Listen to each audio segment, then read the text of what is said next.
Welcome to Cut to the Chase, where we talk about compelling legal, regulatory, and public interest information and news. Your host is Greg Goldfarb, an attorney, entrepreneur, investor, and activist.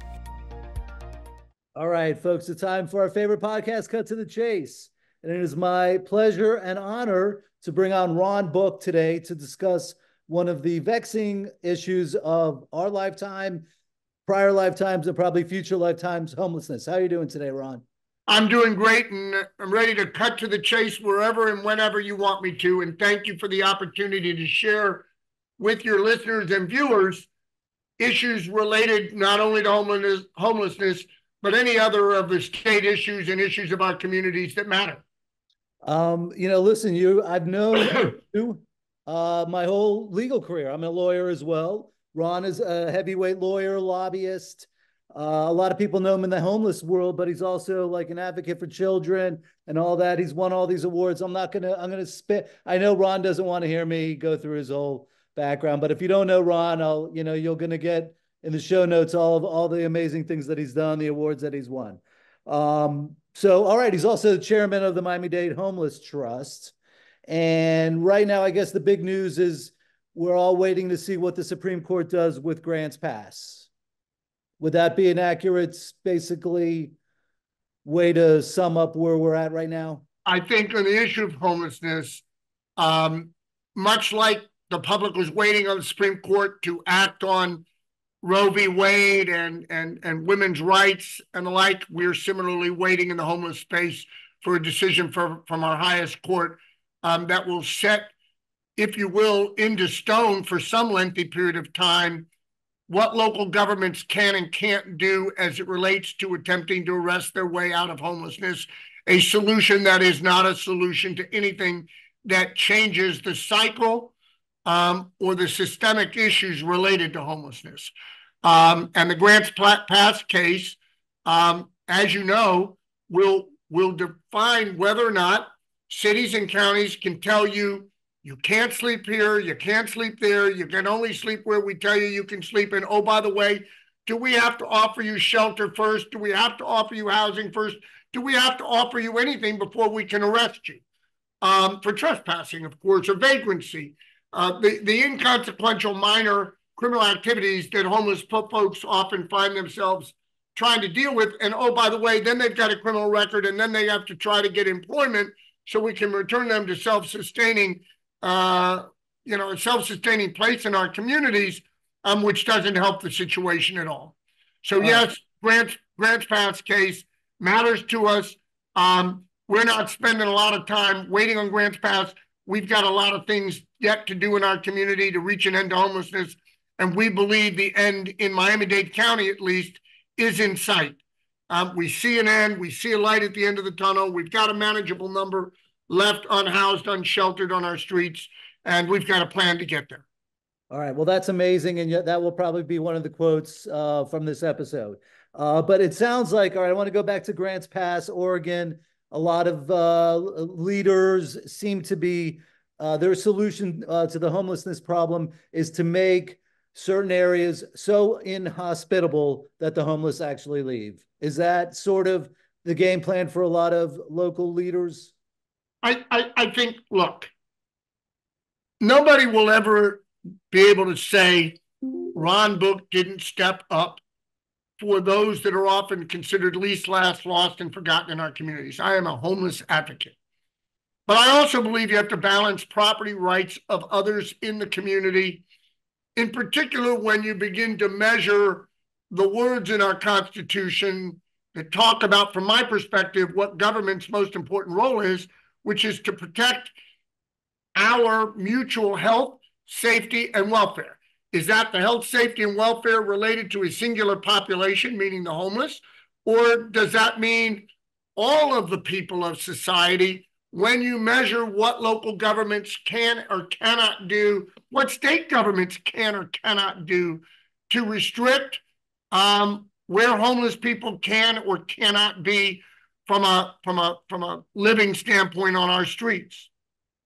All right. So when you started talking about the Grants Pass case, you kind of referenced you can't sleep in the public parks and stuff. I mean, was that like a slip of the tongue, or is that really what this is all about? I mean, well, I think it's clearly what it's all about. It's all about people sleeping on sidewalks, in the porticos of different businesses. It's the stigmatization of what homeless people really are in our communities, whether those communities are here in Southern Florida or they're anywhere else in America today. Look, I try to explain to folks this way.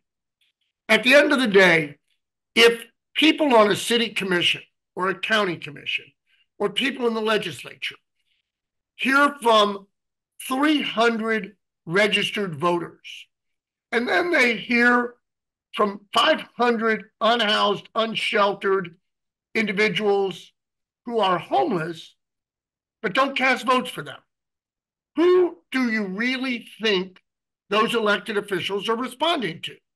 I mean, it's only logical that they are looking for the people to return them and retain them in public office, not those that don't vote. So while they may have a heart and compassion and sensitivity for those unsheltered, unhoused, and or living in our shelters waiting for housing opportunities, they're listening to those people that vote for. Yeah. We can all want to live in utopia, but we don't. And so if we're going to be intellectually honest, if we're going to be politically honest and transparent about the way decision-making really happens, then I think you have to accept that there's this semi-balancing act that may or may not be fully balanced. You know, you get to the scales of justice, Greg, and you know, we all want to believe it's all balanced, right, and fair. But unfortunately, there are oftentimes winners and losers. My job is, in my fiduciary role of protecting the money that's entrusted to the Miami-Dade Homeless Trust, the fiduciary role I have in implementing the plan to end homelessness, I've got to look at it in that broadest way. So when you ask me, is Grants Pass really about people sleeping on the sidewalks, in the parks, under the expressways? Yeah, it really is. They would rather force them all into some kind of an encampment which does nothing to end homelessness. It just doesn't. And putting people in jail cells for a day or two for trespassing or vagrancy or some other inconsequential misdemeanor, that does nothing to end homelessness either. By the same token, to go back to something you said, I don't want to make it easy for people to sleep on the streets. I don't want to make it easy for people to sustain themselves on the streets. You know, people ask me about panhandling. People ask me about street feeding. It may be a surprise that I don't support panhandling. I don't want you to arrest people for panhandling, but I don't support panhandling. I assure you that more than 50% of the panhandlers not only are not homeless, they use panhandling as their job. Yeah. I can take you to where those people are on our streets. I can point them out to you. In particular, there's a Romanian woman and her daughter at the Rickenbacker Causeway at a regular basis, regular times. We know when she's there. We know when they're there. Yeah. We hear about them all the time. We know them by name. We converse with them. They have a place to live. You wouldn't know it by their position on the streets. When we talk about panhandling spare change into buckets, cups, and hats, I promise you this, not one penny of that money is going to buy beds, housing, or services to take care of those homeless, supposed homeless individuals. I assure you that while it may seem humanitarian, you've done something in a knee-jerk way to provide financial resources for someone to get out of the sun in our community. It's not working. And when you go to try to feed people on the streets, I assure you, number one, it helps sustain them. Number two, they dump their garbage. It creates a health problem. Number three, when you eat on the streets, you dump your garbage on the streets, you urinate and defecate on the streets, there's a second major health problem. Yeah. If they're doing that where people have their businesses, if they're doing that where people reside, you tell me who the elected officials are going to hear We know what reality is. So when you want to cut to the chase on Greg's podcast, that's what I know how to do. Cut to the chase and give it to you straight. Okay, before I want to get into cause and effect, I want to get into what the Miami-Dade Homeless Trust is. I want to follow up with what I heard you say, which is you see the end of you see success ahead. I'm going to say success, not the end of it all, but before I even get into that, Florida did pass legislation is all. I know we're talking about grants passed, and that's what Oregon did. But Florida, they passed legislation also this year on the homelessness. Governor DeSantis was all excited. He, posting his, press release that it's a first step and he's going to solve the problem or whatever. But let's talk basically what is that legislation. So number one, what it says is that as it relates to people living unhoused in our communities, if they're sleeping on sidewalks, sleeping in parks, sleeping in places in an indiscriminate form and fashion, the county government, the city government must offer them shelter to get out of the elements. If they do not, then they are required to set up so-called encampments that provide for a place to pitch a tent. It will have toilets and showers and security. The law also requires that these encampments be what I call high barrier entry encampments. What is a high barrier encampment? One that you tell somebody that's been on the streets for 15 years that they can only come into the encampment if they're drug-free and alcohol-free. And if not, then you can't come in, but you can't go sleep somewhere. So therefore, you're likely going to get arrested, go into the jail for a day or two, get released for time served, and be back into that recycling. Somehow, that is a productive way to end homelessness. It is not. It is a bad idea. Was it a good first step to get people beginning to more broadly, more widely, more depthfully resolve the homeless problem in our state? Yes. But Miami-Dade County and Broward County have sophisticated continuums of care. There should never be an encampment in Miami-Dade, and there shouldn't be in Broward. This law doesn't take effect until October.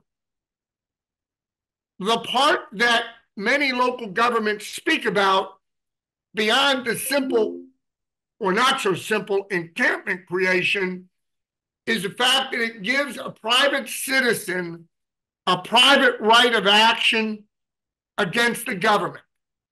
So if we can pick any city, we can pick any county amongst the 67, if Johnny or Mary sleeping on the street or in ABC Park get offered a place to go into shelter and they say no, I'll go to an encampment. Oh, well, we don't have an encampment. Well, then somebody can turn around and sue. If you sue the local government for not providing adequate resources, are you now telling the local government they need to raise taxes in order to meet the behavioral health needs, the co-occurring substance abuse, alcohol abuse, mental health related issues they've got? It's flawed, but if what comes from this is a broader addressing of 65 other counties that don't have a plan to end homelessness, don't have financial resources committed to ending homelessness, don't have leadership to end homelessness, but where the hell is that going to come from? In Miami-Dade and in Broward, in Miami-Dade, our budget is $104 million. We've reduced unsheltered, unhoused homelessness in the 30 years that the trust has been in existence by 90%. We started with a little over 8,000 unsheltered, unhoused individuals in Miami-Dade, under 1,000 total beds and units of housing in the continuum. Tonight, when people put their heads on their pillows in Miami-Dade County, we'll be down to 1,032 unsheltered individuals. We will have 2,700 people in shelters. We will have 5,000 individuals housed around the county in housing that the trust oversees and or supervises. We will have developed a continuum that has served tens of thousands of lives over the 30 years and has been declared a national best practice model under both Republican and Democratic administrations by the Secretary of the Department of Housing and Urban Development in Washington, D.C. Does it mean we do everything right? No. But when you look at where Seattle, San Francisco, Los Angeles, Denver, Houston, Dallas, New Orleans, Atlanta, Chicago, Detroit, Boston, Pittsburgh, Philadelphia, New York City, Washington, D.C., and Miami-Dade County all were at 30 years ago, we had one thing in common other than all being urban 30 years ago. We all had between 8,000 and 11,000 unhoused, unsheltered individuals living on our streets. Tonight, you've already heard me reference in Miami-Dade, we'll be at 1,032. Yeah. Well, in Los Angeles, 79,000 unsheltered, unhoused individuals. Seattle, 22,000. San Francisco bumping up on 60,000. The bulk of the rest of those urban communities are between 30 and 40,000. So think about those facts from a statistic standpoint. So we've done that without building encampments. So what I read that with solutions. What I read is 650,000 homeless, more or less, in the nationwide. Nationwide. 1/5 of whom have, I guess, drug or alcohol issues. Co-occurring substance abuse, alcohol, mental health related. Yes. All right. Well, that sounds. We think the percentage is larger than that, Greg. At the end of the day, we believe of the 1,032 unhoused people still living in Miami-Dade on the streets, roughly 85% of them are chronic, which means they've been on the streets, according to HUD's definition of chronic homelessness. They've been on the streets for 365 or more consecutive days, or have had 4 instances of homelessness in a 2-year period. 85% or so of that 1,032 are shelter resistant, chronic, and need housing and not shelter at the end of the day. I'm gonna put you on the spot here. What is the main cause of homelessness? Is there number one, or is it a complicated issue? Is it drugs and alcohol? Look, depending on who amongst the so-called experts you talk to, I think progressive advocates believe that the bulk of homelessness is socioeconomics. It's not mental health. It's not substance abuse. It's not alcohol abuse. It's economic. I would concede to you that certainly your situationally homeless population are economics. And to bring up a term we haven't talked about, Greg, there are 3 types of homeless individuals. There are those people that are situationally homeless. They live paycheck to paycheck. There's one wage earner in the family of 7. Mom or dad loses their employment. They're on the street 60, 90 days later without a job in sight, situationally homeless. You have episodically homeless. Johnny or Mary stop taking their psychotropics. They have an episode. They spiral. They end up out on the streets, maybe voluntarily. Maybe they have a home. Maybe they've got a place to live. But until they get through their episode, before they get re-regulated, if you will, after getting into a dysregulated place, they go back home. You have then the chronic population, which is the population most of the public stigmatizes and or identifies with. So it doesn't matter whether you're episodically or situationally homeless. The public generally sees all homeless people as chronic, and that's just not an accurate thing. But chronic is your larger population. They're largely shelter resistant. You got to find housing opportunities for them. You got to provide them with case management, and you got to make wraparound services available, yet not necessarily required.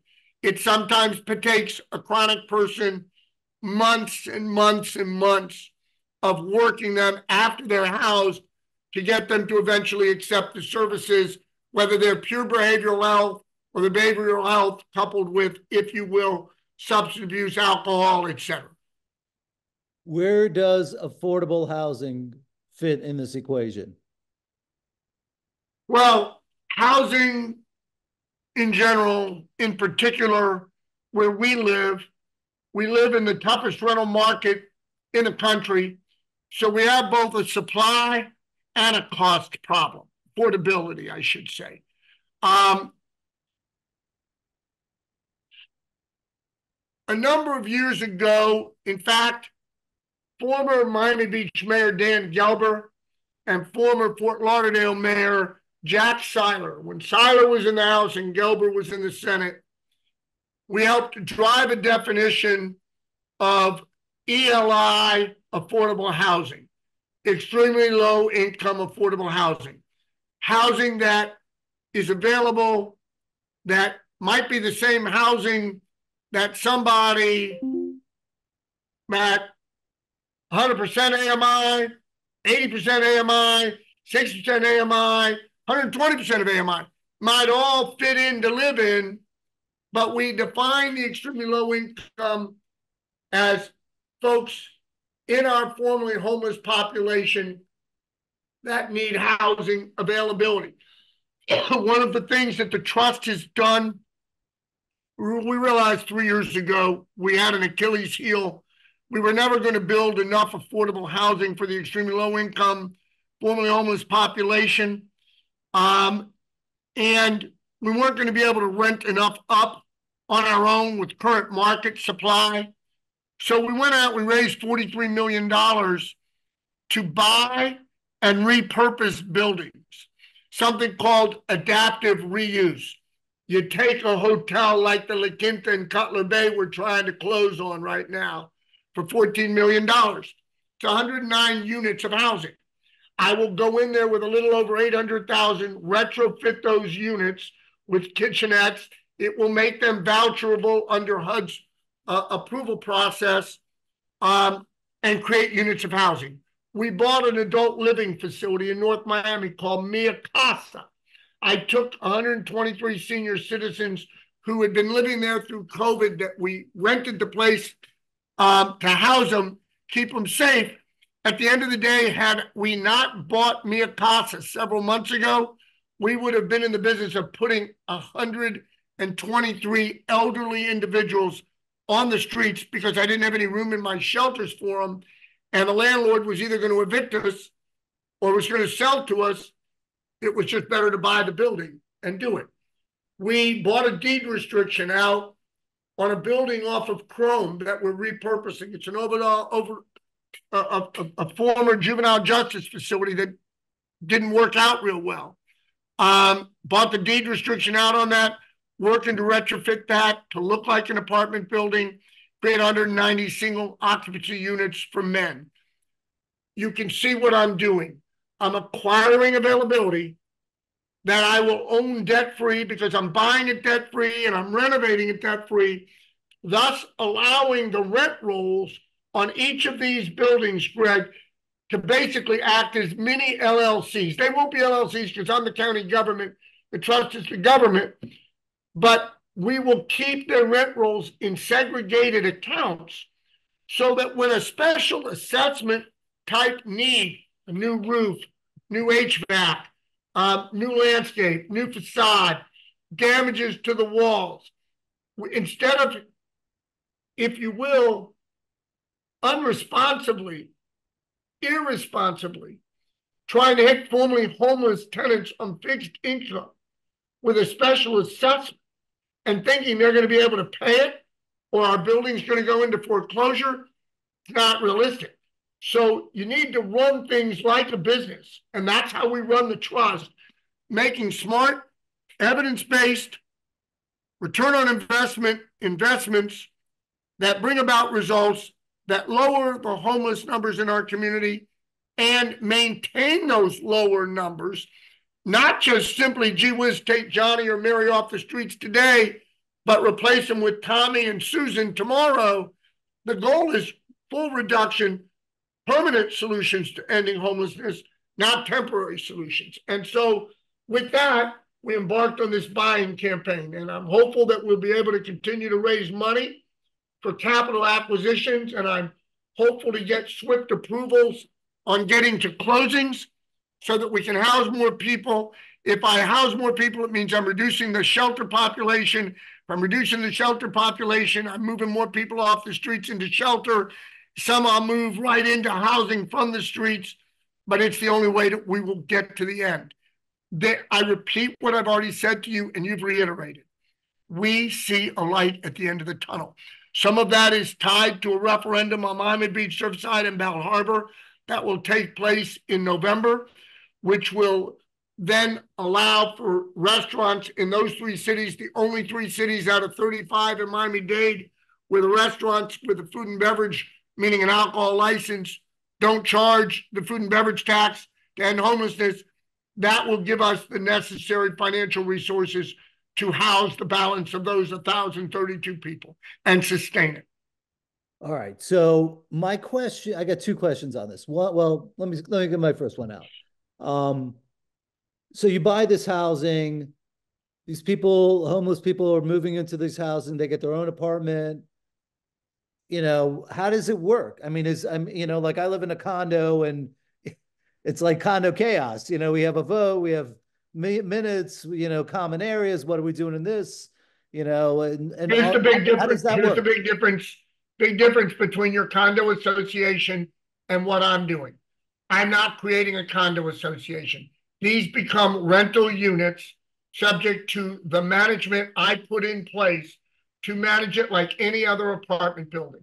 So instead of thinking about it being condominium life or necessarily single family dwelling unit life, of which we have a lot of people living in single family dwelling unit type housing, this is more multifamily housing creations, but there'll be no associations, no homeowners association, no rental tenant associations, be run by us, and there'll be rules and regulations, and every individual will have to sign a lease and live by that lease, including providing for the quiet enjoyment by others who live in these rental units so that they and their children and or families can live like any other human being in a rental unit. All right. My second question is the 1,000 and change of homeless people in Miami right now. What happens when they don't want to move in? You know, you approach them and you say, hey, we got an apartment for you. Let's go. So you made a comment earlier about getting to the end of it. And I don't remember precisely what you said, but you made a reference almost questioning the ability to get to the end. So I can't speak for you, but I can tell you that when I took Economics 101, 201, and 301 at the University of Florida, go Gators, I never understood, well, you know what a Gator's worst nightmare is, right? You have 2 kids that grow up and go here. You have one that grows up and goes here, and you have to write checks to those places. Gator's worst nightmare. But I never understood when the professors lectured about the economy and full employment. I never grasped back then as a student that 2.4, 2.6, 2.8% unemployment was a robust, full employed, if you will, economy. Yeah. I never understood it until much later in life. I understand it perfectly well today. When I say we're going to get to the end, we are. Will I have to address Greg's question about those that don't want to come in? I can't legislate mental health. I can't legislate substance abuse, and I can't help and educate and control alcohol abuse. What I can do is make it painful. What I can do is make it difficult.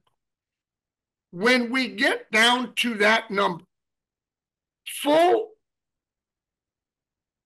employment at 2.6% unemployed means that there are still plenty of jobs for that 2.6% that are unemployed to get jobs tomorrow, which is why we consider it full employment.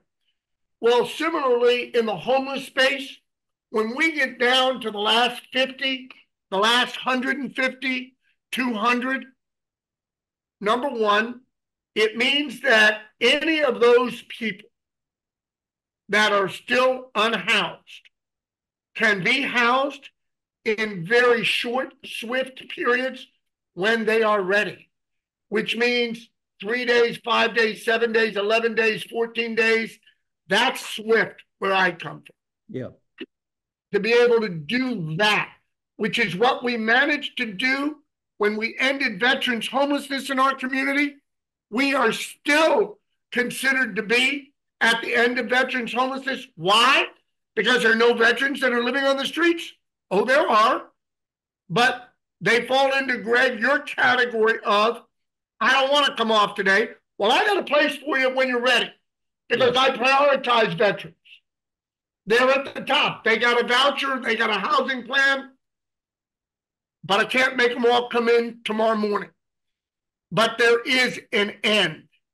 And then when we get down to that, you asked me about the encampment bill, but you didn't ask me about another bill that the governor has not gotten in his desk yet, which made changes to the Baker Act to make it easier to not only get someone, if you will, into a psych unit, but make it easier to keep them from rotating out and then being re-Baker Acted and re-Baker Acted.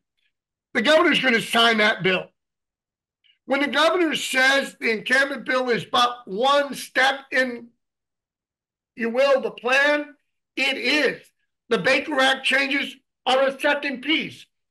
The Baker Act changes that were strongly advocated by Judge Steve Leifman here in Miami-Dade and a former judge in the legislature, three-star general by the name of Patrick Maney.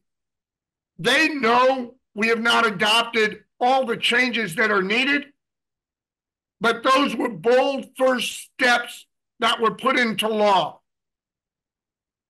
We need to make it easier to Baker Act and contain them for longer than 72 hours.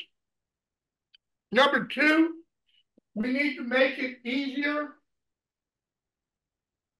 if you will, to Marchman Act those addicted to drugs and or alcohol with co-occurring mental health issues. We need to make it easier to get to court. We need to make it easier to certify that somebody is Marchman actable and make damn certain that we've got the resources to keep those individuals in lockdown units until their issues are managed, until their issues are handled. You know, if you and I drove by an emergency room of any hospital and we saw somebody staggering out of an emergency room, bleeding from his shoulder, grabbing his heart or her heart, grabbing their head, we would rush to take them back to the emergency room. We do not do that. We do not do that in the mental health, behavioral health, substance abuse, alcohol abuse arena. Those people are sick, just like the guy or the gal gushing blood from their shoulder, grasping their heart from a heart attack, grabbing their head from a stroke. They're just as sick, but we don't choose to recognize that. That's a shortfall for us. That's a pox on us as a society. Somebody asked me today about what we did to create this gulf in providing behavioral health services. It wasn't hard to respond because I can point over my shoulders to the 60s when we began the process of deinstitutionalization. You know what? Parts of what we did from a deinstitutional standpoint were smart and needed changes. We just went too damn far. Yeah. And when we realized we went too damn far, we weren't reasonable or responsible enough to say, gee whiz, I made a mistake. Gee whiz, we did this. We see the shortcomings of it. Let's rein some of it in. Let's bring it back to a place that meets the greater needs of our communities, whether those are here in South Florida, whether those are anywhere in the 67 counties of Florida, or it's anywhere amongst the other 49 states of the Union. We owe this to the public. We know there are issues. We want to continue to ignore them. It's not the place I want to live. All right. Reason I'm still doing homelessness is because we're not done. All right. So, but I know you're very excited about getting to the finish line. And yet we still have 650,000 homeless across the country. What are the other, listen, maybe there's going to be some local official out in San Francisco listens to this, wants to hear what you have to say. What is all these other locations doing wrong or need to do? It's your chance. Give them the top 3 things they need to do and stop doing. You got to the 3 before I got to the 3, and you and I didn't rehearse this before we started this podcast. You need 3 things to end homelessness anywhere in America, USA today. Number 1, you need a plan. Number 2, you need recurring revenue. Number 3, you need leadership. You lose one of those 3, you can't win. You lose. You lose. You've got to have a plan that's well thought out. You've got to have a plan that is outcome and performance measured. You've got to have a plan that is evidence-based from solutions. You've got to have a plan that everybody is willing in communities to come to the table and implement. You need money to fund it, and you can't be afraid of how many zeros it's going to cost. Then number 3, you've got to have disciplined leadership that doesn't knee-jerk changes to the plan, doesn't throw away money, that accepts that they are the fiduciaries. They're the trusted persons responsible for spending the money wisely. If you walked into one of my trust board meetings, you stood up and shouted, I hear the chairman of this board has a favorite word. The room would shout free, because I'm into free. Number 2, you follow it up and said, I hear the chairman has a favorite phrase. The room would immediately respond by saying, cheap and frugal. I got to guard the limited resources, while $100 million sounds like a lot of money. Think about paying rent in some form, 5,000 units of housing. Think about the cost of serving thousands of individuals from a behavioral health standpoint. Think about the millions of dollars it takes to maintain the programs and the buildings that exist out there. If I'm not cheap and frugal, If I'm not looking for free, I'm not protecting the taxpayers' dollars. And I'm not only cheating the taxpayers, I'm cheating the people I'm there to serve, which are the formerly homeless people that I'm taking out of a state of homelessness. All right, listen, take a, okay.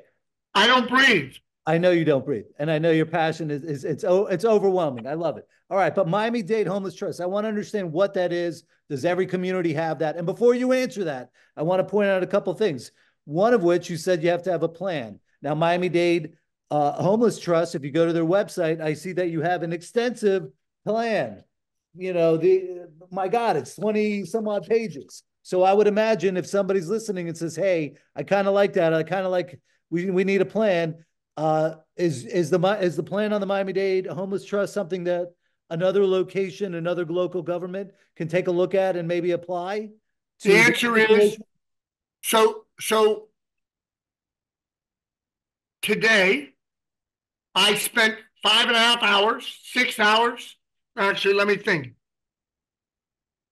I spent 6 hours with a delegation from Palm Beach County that came down to Miami-Dade to spend 6 hours with us on what we do here.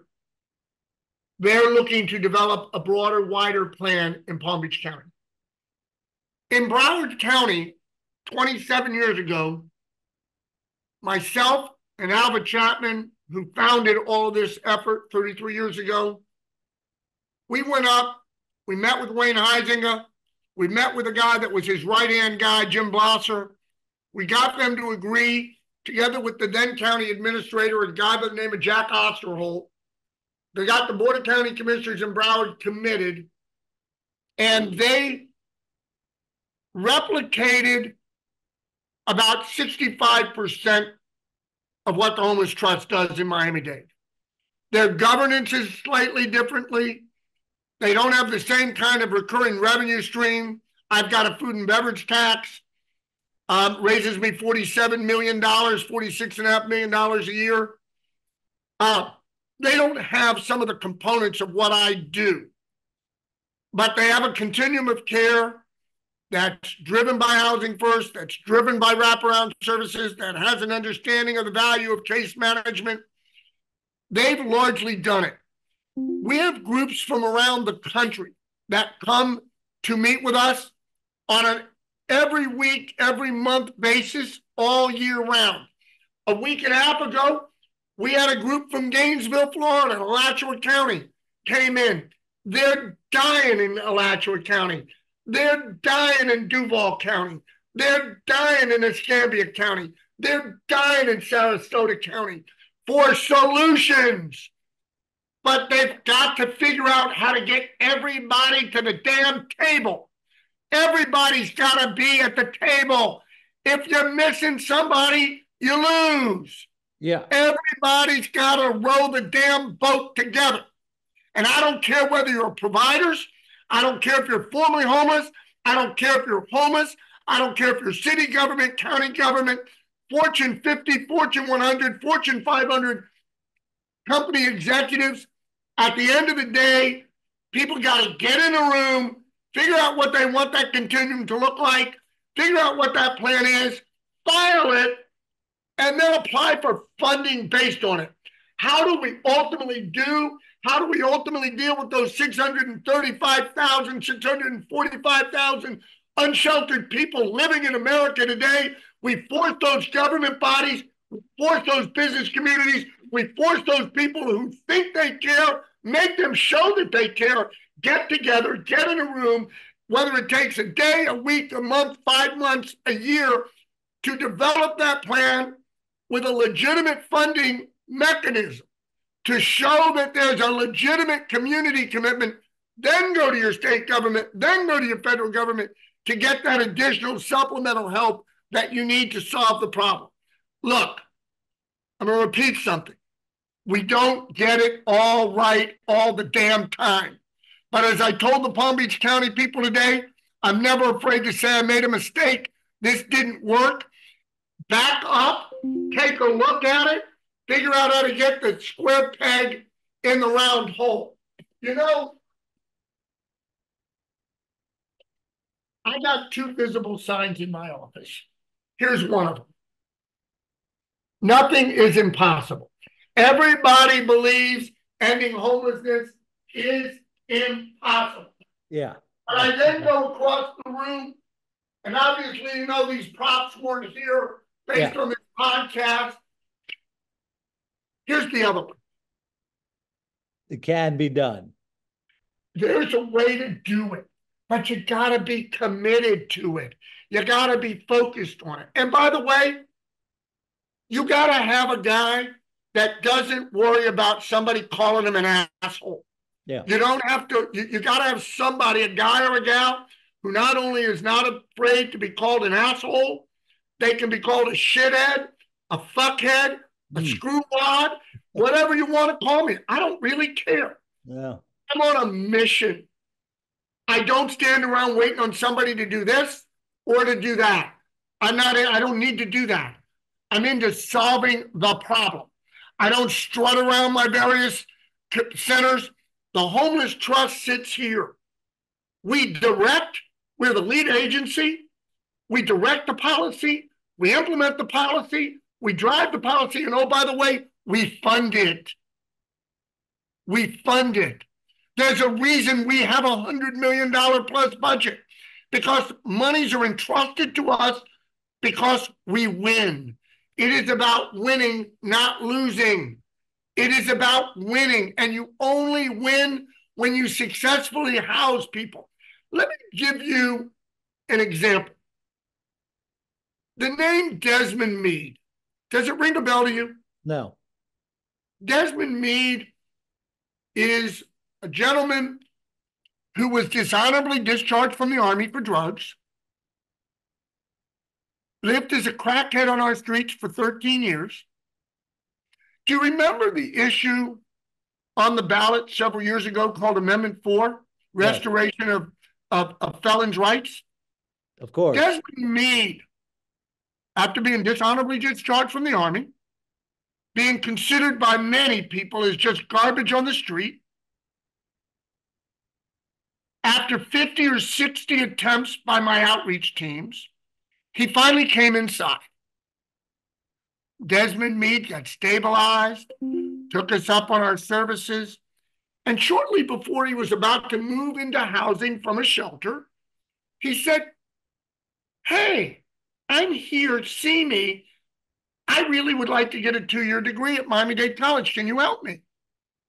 We said, "Sure, let us try." We got one of our providers to pay for his education at Miami-Dade College.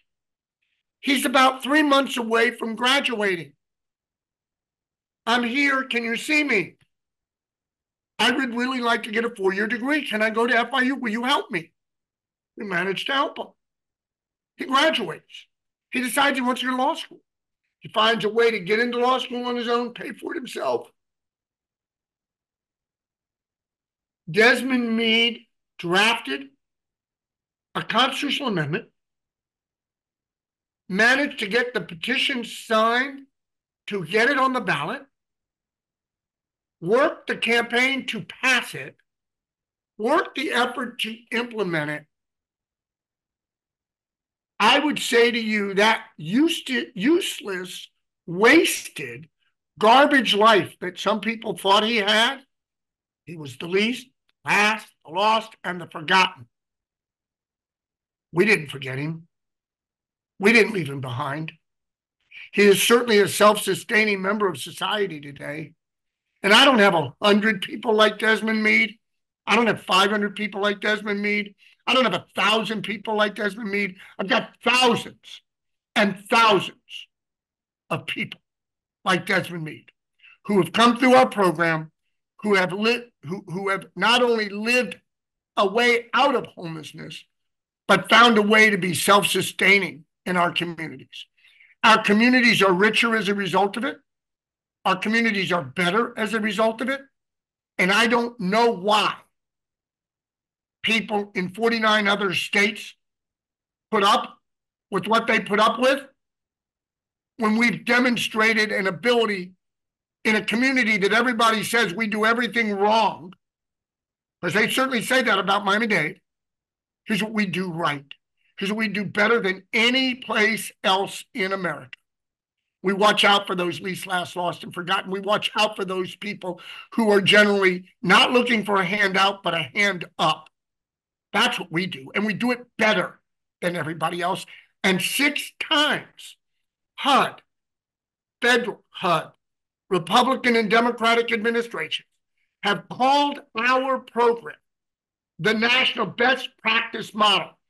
The last 2 secretaries of the Department of Housing and Urban Development, Ben Carson under Donald Trump, Marsha Cook under Joe Biden, both came to this community not once, not twice, but a dozen times. And in front of the national press said, every community in America ought to have a program identical, not semi-like, not somewhat like, not kind of like, ought to have a program identical to what the Miami-Dade Homeless Trust does. I got to tell you, Ron, my producer always says you got to find the right place to stop your podcast. And this is it. You said it. I love you. I've known about you for a long time. I was involved with Judge Atkins when they did the Pottinger decision. I was going to get into that, but I think this is a good place to stop. You've made your point. Your passion is unreal. I'm happy to come back. My heart to bring coming on here. I know I dragged you away from a meeting with the governor, and you came on here late in the day, as passionate as you are. I love you, man. I'm happy to come back and talk Pottinger any day. It was a terrible day when they dismissed the Pottinger settlement agreement. Yeah. All right. A different day at a different time. All right. Well, that'll do it for this episode of Cut to the Chase. And Ron, I will bring you back when we have some more updates, maybe after SCOTUS does whatever they do and we see how that plays out. But I thank you from the bottom of my heart coming here and talking this topic with me and my audience, or my audience and I, whatever it is. It's you and your audience, and I look forward to coming back for homelessness and also coming back about other community issues like children, because it means a lot to me. All right. I love it. All right. Have a good day, Ron. Everybody. Thank you. Cut to the chase. This is it. We cut to the chase for sure. I'm not even going to do a little CTA, no subscribe, rate, and review. This is the end of it. Everybody have a good day. Ron, take care of yourself. Thanks, Greg. That's all for this episode of Cut to the Chase. But before you go, will you open up your podcast app and give us a 5-star review? You can also leave a comment about what you liked most or other topics you'd like us to cover. And please be sure to subscribe so you don't miss any upcoming shows. Thanks, everybody. Be safe out there.